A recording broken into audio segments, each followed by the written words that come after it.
What's up, everybody? I'm Scott.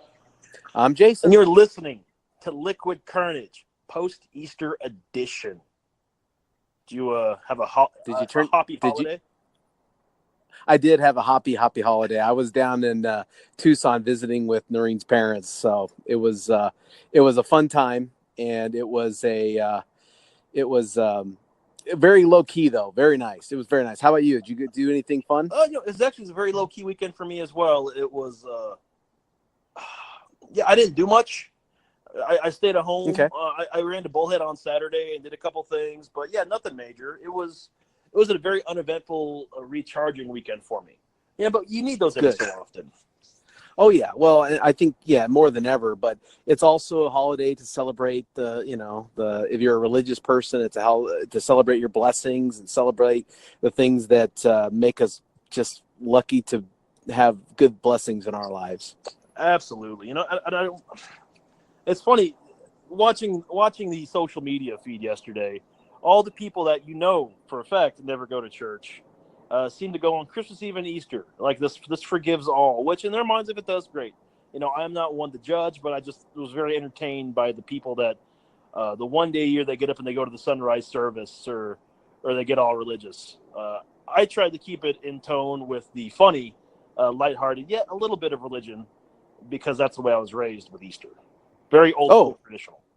Yeah, I mean, there's a lot of people that Easter is a very important holiday for their faith and their religion, and so I think that however you celebrate it, I hope that it brought you everything that you could have possibly wanted. Absolutely, And did you go hide Easter eggs, or did you just have a drunken family brunch? What did you do? Hit us up on Facebook, Instagram, or Twitter, all at Liquid Kernedge. Why don't you ask our EP, Tom, if he had any wild Easter plans? Find him on Twitter and Instagram, all at liquid_EP. I'm trying to think of a time where I've ever. I don't think I ever have, but I'll have to try to record that, go back into the archives of my mind and see if that was something that I ever did. You know what?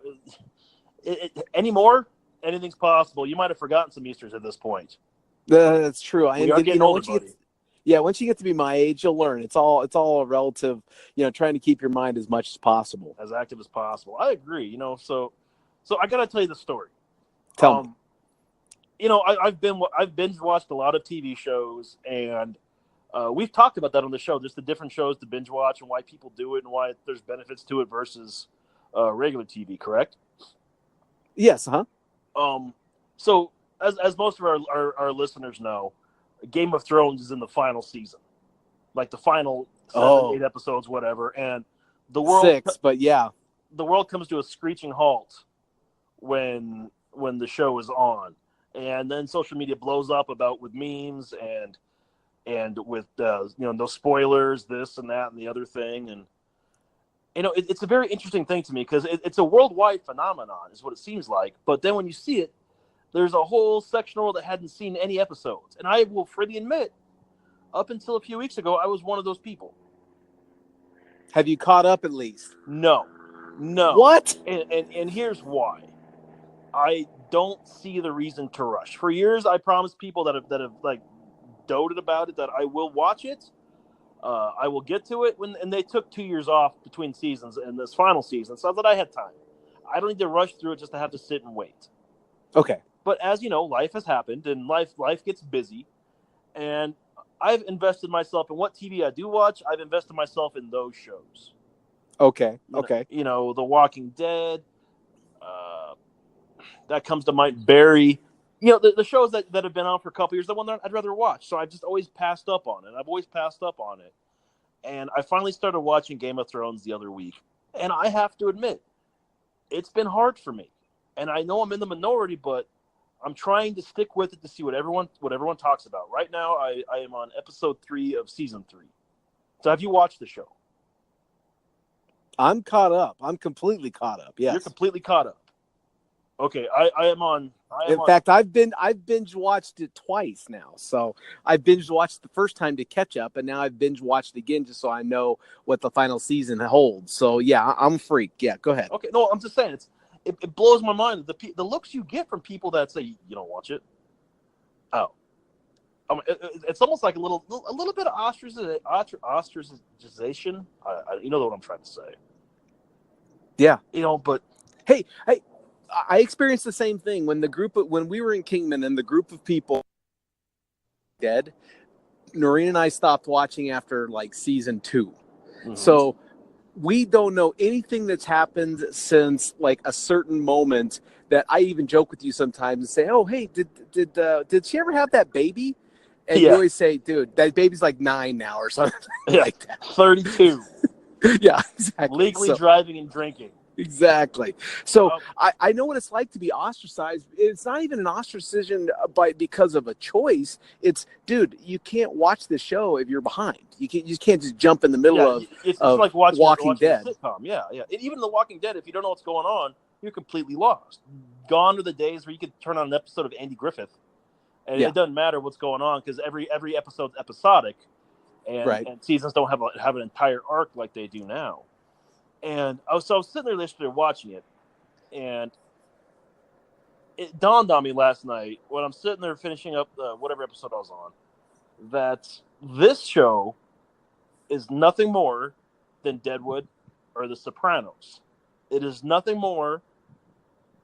It's the same show over and over and over. This is Avatar versus Dances with Wolves. Okay. The time periods are different. The scenarios are a little different, but it's ultimately about power and control and who's running the show, and how these warring families in this case, or gangs, or casino owners for the Deadwood are the ones in charge. Right. So it just dawned on me. It's like I don't see the hype. Once you break it down to that, I get the characters are kind of interesting, but the only kid I don't like is that Joffrey kid. He could suck a dick. But yeah, dude. Yeah, yeah. So, and I guess this is the thing that I would say an argument to that is that obviously if they all were the same shows, then we wouldn't watch them, right? Well, like you could say the same thing that Friends and Big Bang Theory are the same show. Oh, they basically are. They're not. Not in a million years. Not in a million years. And so, the same concept. Well, what's the concept? What's the concept?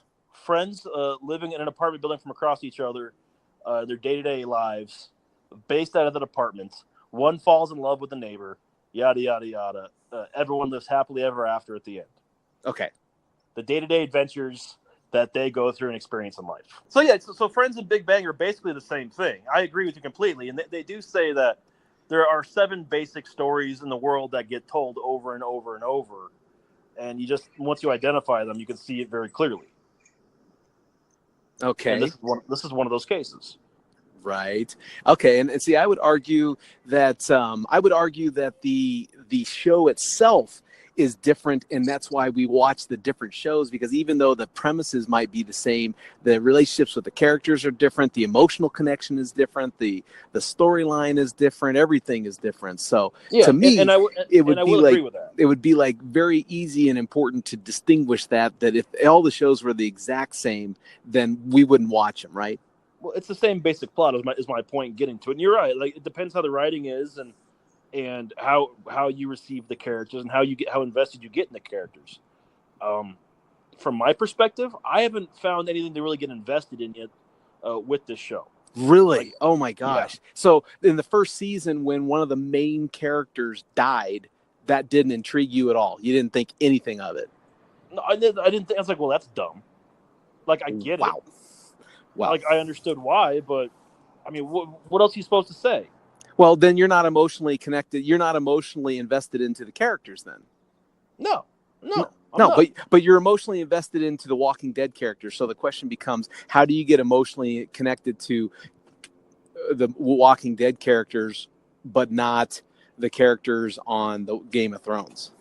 Well, and I will say, I'm not as emotionally invested in the Walking Dead as I used to be. Oh, okay. Well, there was a time when absolutely, I agree. when a main character got killed or something bad happened, it was like, holy crap. Yeah, and that's true. Now that The Walking Dead reinvents itself every season now, but still, there's only so much you can do with the dead all around you, and you're warring with other tribes. Ultimately, Walking Dead is very similar to Game of Thrones in that respect. Okay. For me, there's so many other shows that I've been invested in, or I'm currently invested in, that I'd rather, if I'm going to get invested in a character, it's none of them. It's the shows I'm currently watching. Right. That makes sense. Yeah. Oh, totally. It's kind of like last week when we talked about passions in society. Yeah. What society belong to. It's like I can't understand how someone can be invested in this TV show, but Yeah. I'm okay with them being invested because that's what touches them, or that's what connects them emotionally to characters, to storyline. And hey, that's awesome. I think the thing that's amazing about the Game of Thrones is that first episode of the last season, they said there was 1 billion people worldwide that saw that. That's 14% of the population tuned into HBO to watch that show, or Yeah. however they watch that show. So Yeah. to me, that's a phenomenon that I don't think Walking Dead has had. I don't think that Friends has had. I don't. If you were to put the greatest shows out there, to have 1 billion people watch that show makes that a unique phenomenon that I would love to know how to write that into a script so that I could write a script, a season for, a new pilot or a new episode. No, okay, since I have not gotten this far, I'm not caught up, and not to spoil anything for anyone out there, the very last episode of the last season, was that a cliffhanger? So usually on Game of Thrones, from what I've seen, is the cliffhanger or the climactic scene. The climactic episode is the episode before the last episode, and then the last episode basically prepares for the next season. Okay, so they did. So like in season three, the best episode of season 3 is the second to the last episode. Okay. My point. Go ahead. I said my point being with it though is it possible that over 1 billion people tuned in because it's been 2 years since their last new episode and everyone's been clamoring for it, and they just want to see it, like they've done the right build up, and it's not to say another show couldn't do that, but they've literally made everybody go through withdrawals just to give them that sweet injection. And here's the distinction, I think, and this might be a similar distinction with Deadwood, is it's on HBO, so you have to pay for that. It's not cable like Walking Dead, the Big Bang Theory.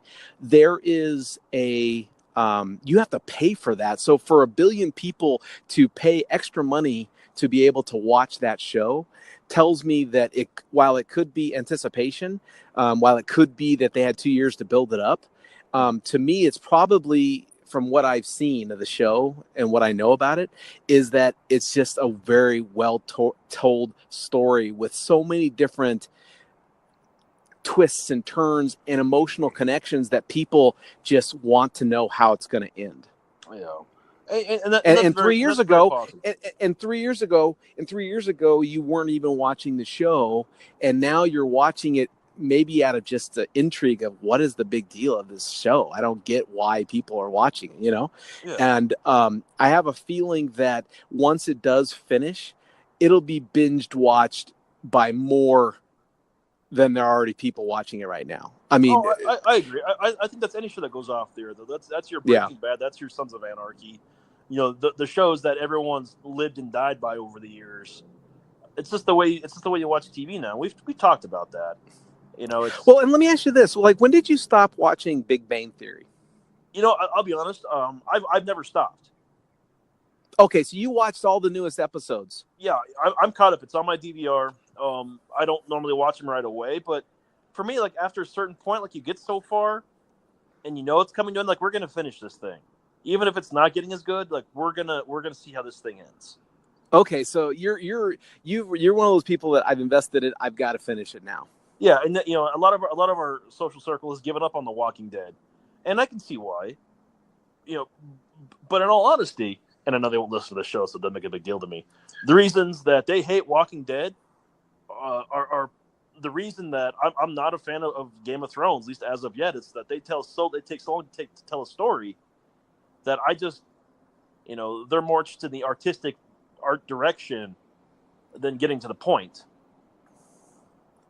Well, I got to be honest with you. I felt the same way as you did when I started watching Breaking Bad. Yeah. Could not understand what the big deal was about that show. And then I binge watched it recently, maybe a year ago. And by the end of the show, I was so upset that there were going to be no more episodes. Yeah. Until the movie next summer. Maybe till the movie next summer. But even then, I started watching Better Call Saul. Which is a great show in itself, too. Which is a great show in itself. And for whatever reason, the writing and the character developments of shows attract us for reasons that they don't attract everybody, know? I think for me, and this is just me speaking, I have a hard time with fantasy shows like that. Okay. And that's where it comes down to, like Deadwood. I'm in. May 31st, when that Deadwood movie drops at HBO to release to wrap it all up. Trust me, I will be there. If it starts at 7, I will be there on the couch at 6:55 with all my shit ready to go to watch that thing, because I've waited 13 years for this thing.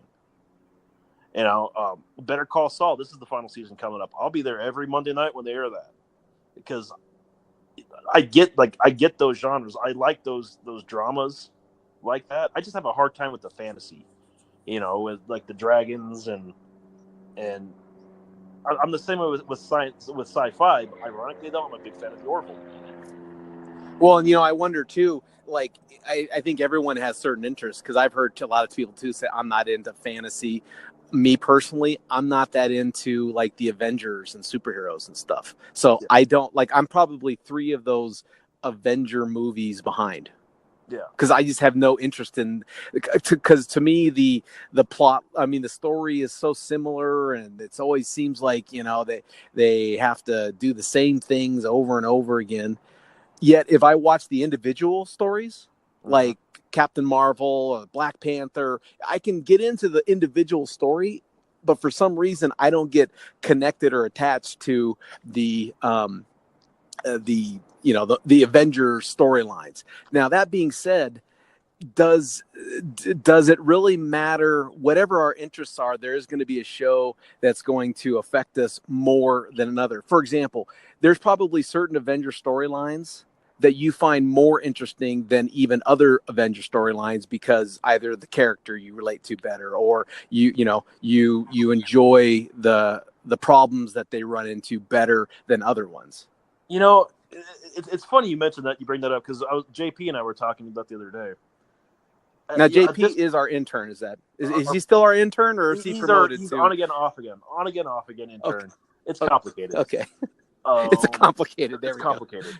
I think for me, and he and I were talking about this, I'm kind of in a similar boat with the Avengers. I'm glad Endgame is going to wrap it all up, because that's been an 11-year process now, ever since the original Iron Man back in 2008. You get 3 movies a year for 10, 11 years. That's a lot, man. You have to remember everything. You have to go back and watch. It's build up, it's let down, it's build up, it's let down. I'm going to see the movie because I need to know how it ends after watching Infinity War. But then I'm okay not watching it again for a while. Like, I don't really think I need to. Like, I'm just... I get it. Like, I'm only doing this because I want to see it through. Well, okay, and there's a few shows like that I would say I've seen every show, but if I never watch it again, I'm okay with. What's a show or a movie that you could watch again and again and again and again, and you would be totally fine with it? It's funny. When I come home for lunch some days, it's usually that 70s show or How I Met Your Mother. So so you could binge watch, because How I Met Your Mother is on Netflix. I think it's even on Amazon Prime. You could binge watch that whole show again and be totally fine. But I will tell you, the one that I never get tired of is Entourage. I've never seen Entourage ever. Oh man, Entourage to me is just one of the coolest, most fun. You don't have to think about shows; just a good time. Okay. And what about you? Well, like I said, mine is Boston Legal. It currently got released. It's never been on Amazon Prime or Netflix, but it just got released to Amazon Prime. So I basically am watching it again. That show, the writing to me it hits me for some reason. It's just, I love the writing. I love the acting. So that show hits me that probably doesn't hit that many people, but for me, and that's a show I could watch over and over and over again. The Seinfelds, I don't know why I love that show, so I could watch those again and again and again, and I'd be totally fine. But it's kind of cool how any of those shows, no matter what your interest is, they'll touch something inside of you that opens you up to saying, you know what, I want to get more of it. I want to live vicariously through the characters. Okay, so I'm going to ask you this then. Is there a show that if you never see again, you won't care? Is there a show if I never saw again, I would be okay with? I'd have to think about that, because there's some shows like Big Bang Theory. Uh-huh. I now I watch that show, and even in the reruns, it's like, oh my gosh. At the time, I thought it was really funny, and now it's like, it's such canned laughter that I don't enjoy it. I'm trying to think of. How about you? Anything that comes to your mind? No, this is going to test our friendship here, but I'll be honest with Seinfeld. I have not watched an episode of Seinfeld since 1998. Since the very last new episode, I haven't watched one since. I just can't get into it. And I used to love it back in the day. I loved it every week. I watched the reruns. I just haven't touched it in 21 years. Yeah, and so finding out, like I said, this is so funny that our next podcast is about how we get passionate about shows and why shows affect us in certain ways. It was funny. So I don't know if this is an old people thing or if it's just that it was these particular old people, but we went down to go see Noreen's parents. Her dad has just turned 89 and her mom is 85. Uh-huh. And they decided that they wanted to have the TV on. We were playing cards and they had PBS on. Well, I don't know if you've ever watched PBS on a Saturday night. I sure as hell have not. Red Green is still on? They had Lawrence Welk. Yeah. Okay. So now they did 2 episodes back to back of the Lawrence Welk show. And I mean, it was almost like, holy crap, is that what they really watched on TV 45 years ago? It was like so cheesy and so like over the top cheesy, but like my Noreen's parents were so into that show. They were just like, oh, I love this song. And, oh, look at Lawrence leading the clarinets and doing. And I was like, holy, so even them, they could go to any show, right? Get emotionally attached to this. Man, I don't know. I was wondering why they were so enjoying. Well, it's a flashback to the younger days. That's the emotional connection to your younger days. And a flashback to younger days. I'm wondering, are there going to be people 30 years from now? They're going to flash back to Game of Thrones and be like, oh gosh, I could watch this forever. And the young kids are going to look at it like, that is the stupidest show I've ever seen in my life. That'll be remade 10 times by then. You think it'll have a remake? Oh, I think so. I don't know if they could. Oh, yeah, I don't know, man. I don't know if they could capture it. They will. They're already talking about rebooting Harry Potter, so nothing's untouchable. Okay, so what do you think the next big motif, or what do you think the next big subject is going to be for the next big show? I really don't know. It seems like right now that like with you look at the Handmaid's Tales and Game of Thrones, that it's that medieval vibe. So that's just what we're in right now. I'm gonna say space. I'm gonna go on a limb and say space is gonna make a comeback, and I think the Orville's gonna lead it. To be honest with you, it's a show that I would not normally say I'm a fan of, but it's a good mix of comedy and just adventure, and it's a very well written show. Yeah. See, my only problem with that show is that I'm stereotypical because of Seth MacFarlane. I think it's a comedy, and it just doesn't sound interesting to me. But it's basically the next generation, just with a little bit lighter humor in some areas, but it's adventure. I think you would like it if you gave it a chance. Okay. Yeah, but you didn't like Star Trek Next Generation, so I'm not sure if I should give you the same credentials and the courtesy and let me watch Orville. Well, maybe I'll just go fuck myself then. No. Well, you can do that too, but you don't have to. You don't have to do that.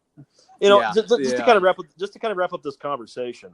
I don't want I am enjoying watching Game of Thrones. Don't get me wrong. I'm not going to sit here and binge watch 10 episodes a night to get caught up with everybody. But if there's nothing else on, I will watch it, and I'll watch it in the evenings when I'm trying to go to bed just to get an idea, and I will get caught up. At this point, I anticipate being done either by mid-June, possibly, with my Okay. schedule. So that's not bad. No, not at all. And like I do like it. I'm having a hard time seeing what all the hype is about, though.